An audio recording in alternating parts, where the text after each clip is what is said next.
The federal government is outlining its plan to rehabilitate and modernize 24 Sussex Drive, the official residence of the Prime Minister. The heritage building has been sitting vacant for more than a decade, deteriorating and becoming uninhabitable. It was gutted in recent years to strip out mold, asbestos, and rodents. Yes, rodents. But now a national competition process is being held to renovate it. Canadian firms will have a chance to put forward bids to design and restore the residence. An independent jury will recommend the winning proposal to Cabinet, and that design will be announced by Canada Day next year. This renovation will be paid for by a fundraising campaign, at least in part, with a goal to raise all or most of the costs of the project. Donors must be Canadian citizens, permanent residents, or philanthropic organizations. Corporations will not be allowed to participate.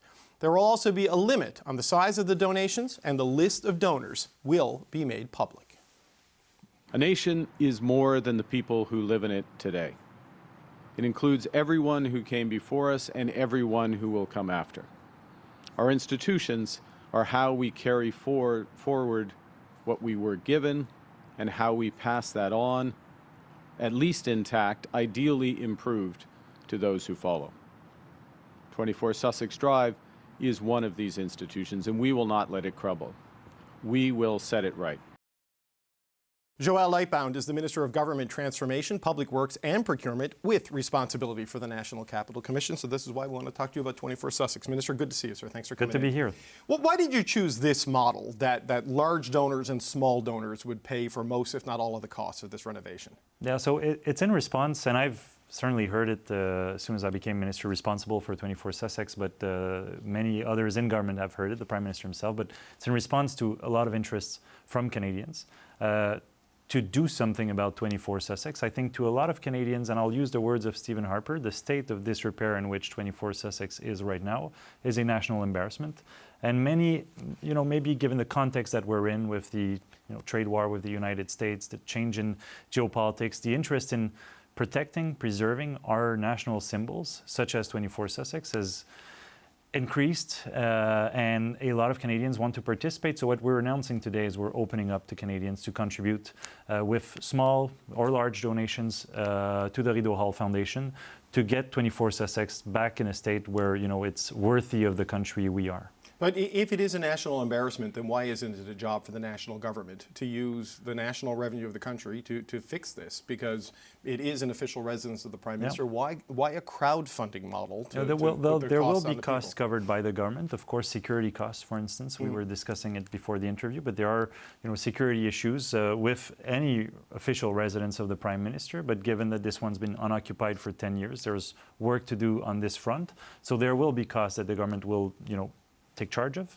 but at the same time we wanted to open it to the public, and I'll commend the leadership as well of Prime Minister Jean Chrétien and Stephen Harper, who have offered their help in making sure above partisan lines, because it transcends politics, it transcends partisanry. To me, it's a Canadian symbol that belongs to all Canadians. They've offered to help in the fundraising effort, and I think it's in response to, this interest by Canadians to do something on 24 Sussex. But when Canadians say it's a national embarrassment, they want something done about it, do you think they want to reach into their pocket to pay for it? I mean, you know what you're dealing with in the cost of living side of things. Yep. People can't afford rent, they can't afford mortgages. Why ask Canadians to contribute to building a new home for the Prime Minister? Well, and just to be clear, Prime Minister Carney has made it abundantly clear that he will office of the Prime Minister, not Mr. Carney. I understand. He will stay at Rideau Cottage. He will not leave he will not live in this renovated 24 Sussex. But I think it's a legacy, to future prime ministers that we take care of this important symbol. Why?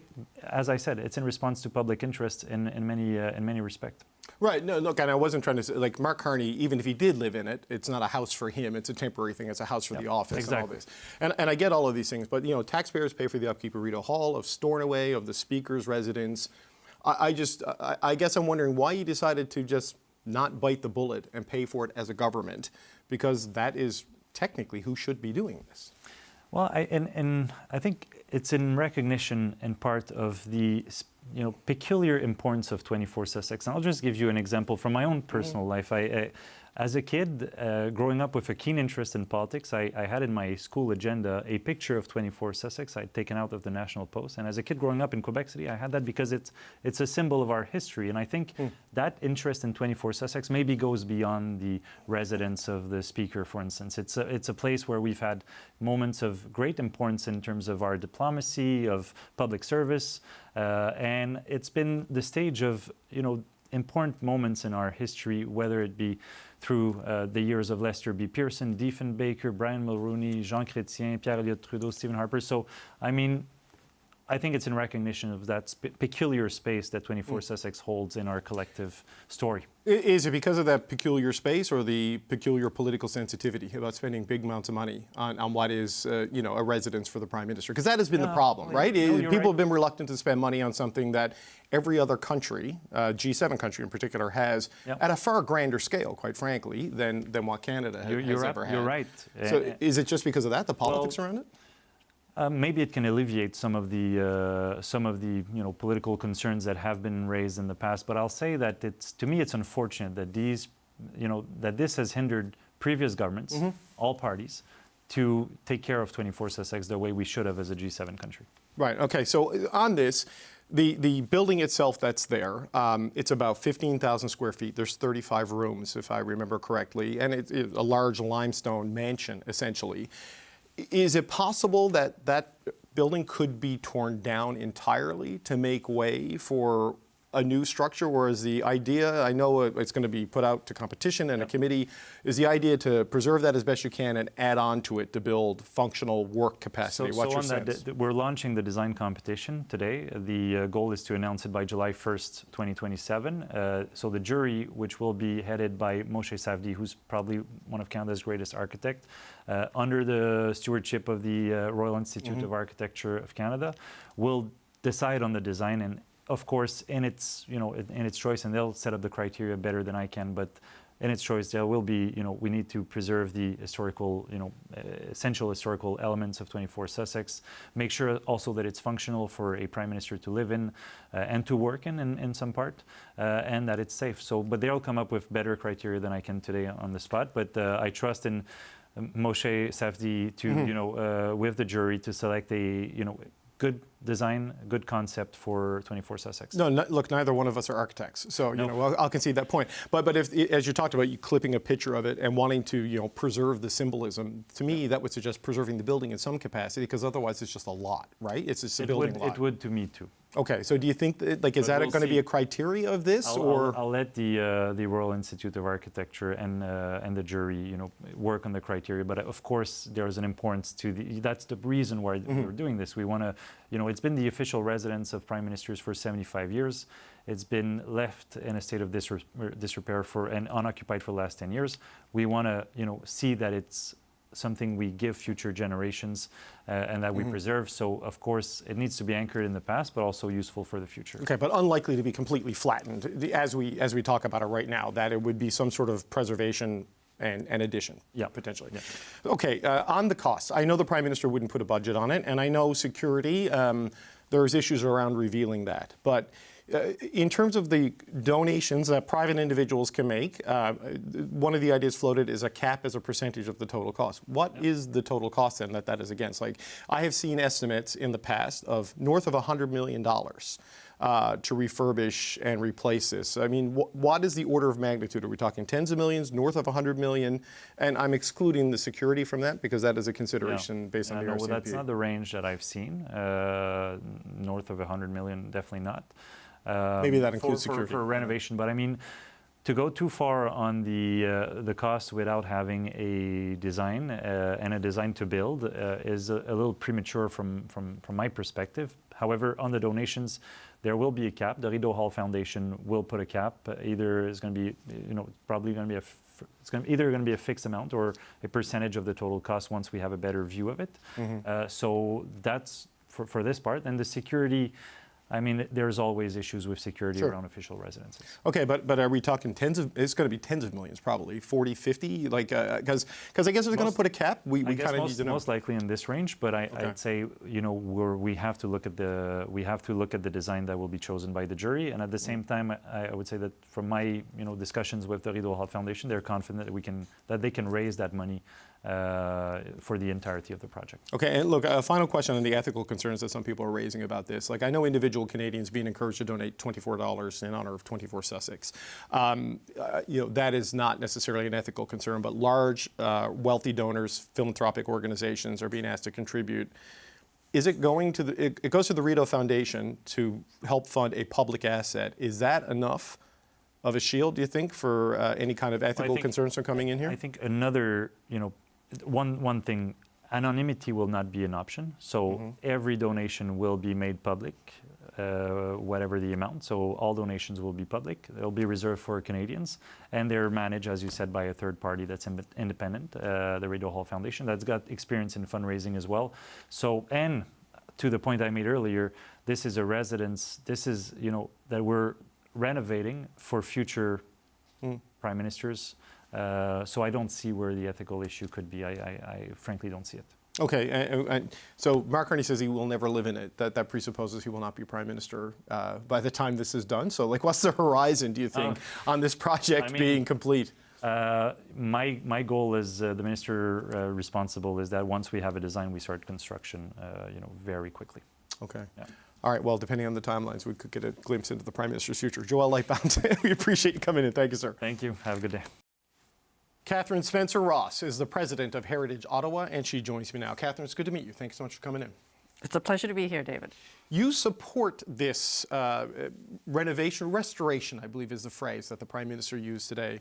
Why is this so important? Why is this so necessary to fix? Well, principally because the House is the House of Canada's Prime Ministers. We are a G7 country. The Prime Minister should have an appropriate place to live. 24 Sussex has been the home of the Prime Ministers since 1951 when Louis Saint-Laurent moved in. The government expropriated the building, fixed it up, and then started the role. Kim Campbell's the only one who didn't move in until Justin Trudeau, who rightly, I think, did not move in because the place was not suitable for him and his family. The House means something to Canadians, or it should mean something to Canadians. It is, and I can't be as eloquent as the Prime Minister, but it is an anchor. It is the central house. It's the way the Americans would look at the White House and the Brits look at 10 Downing Street. That is our house. It is small, it is modest, but it is still the House. It does not belong to a Prime Minister. It does not belong to a political party. It belongs to the people of Canada. Right. Well, it's small and modest compared to the White House. I mean, it's 15,000 square feet and 35 rooms. So I don't know how you live, Catherine, but that's a whole lot more immodest than my home.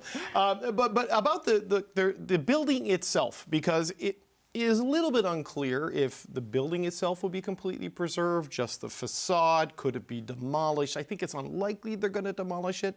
From a heritage perspective, how important is it to keep the limestone structure and then upgrade it for a modern use? That is our preference. Right.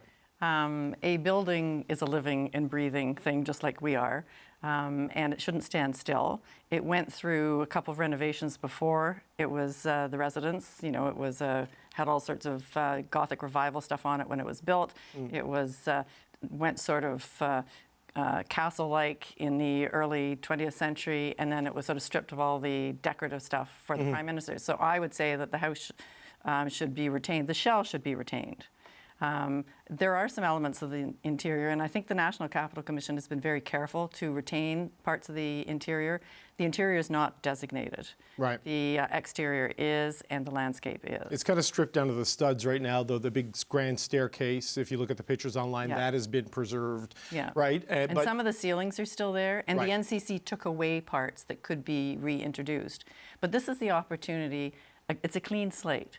So the architects that the Prime Minister is going to invite, or his committee is going to invite to come forward and with their ideas, this is a blank slate for them. They can do, they can propose whatever they like. Well, some of the other examples you've mentioned there, like number 10 in the UK, that is a residence but also an office. Like I think the Coburg Committee of Cabinet would meet in there. The White House, obviously a residence, but also there's an executive component to it.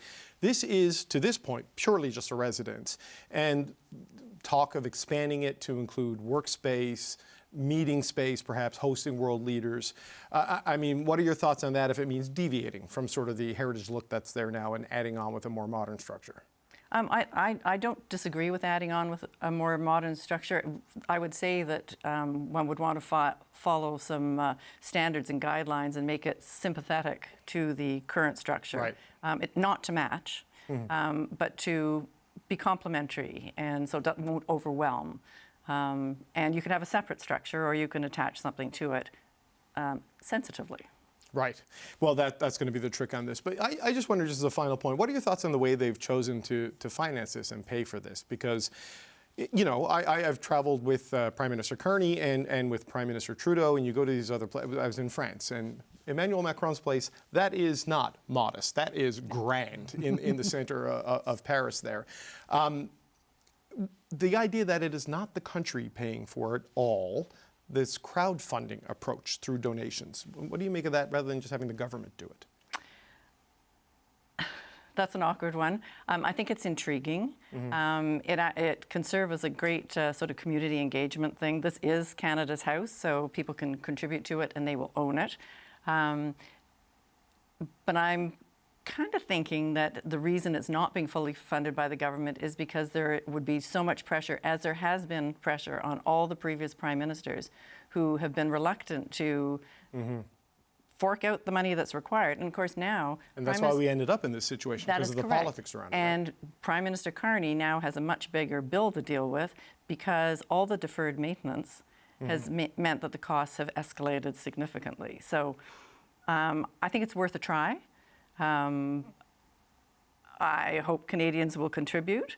And I think the Prime Minister said this morning that if there wasn't enough money, that the government would cough up the rest of it. But we'll have to wait and see. Yeah, they're going to have to do it one way or another, and they're going to bear all the security costs, because that's a whole separate thing. Well, then you'd have to have that anyway. Yes, of course, and especially in the age of drones and all that craziness. Catherine Spencer-Ross, President of Heritage Ottawa. It's good to meet you. Thanks for coming in.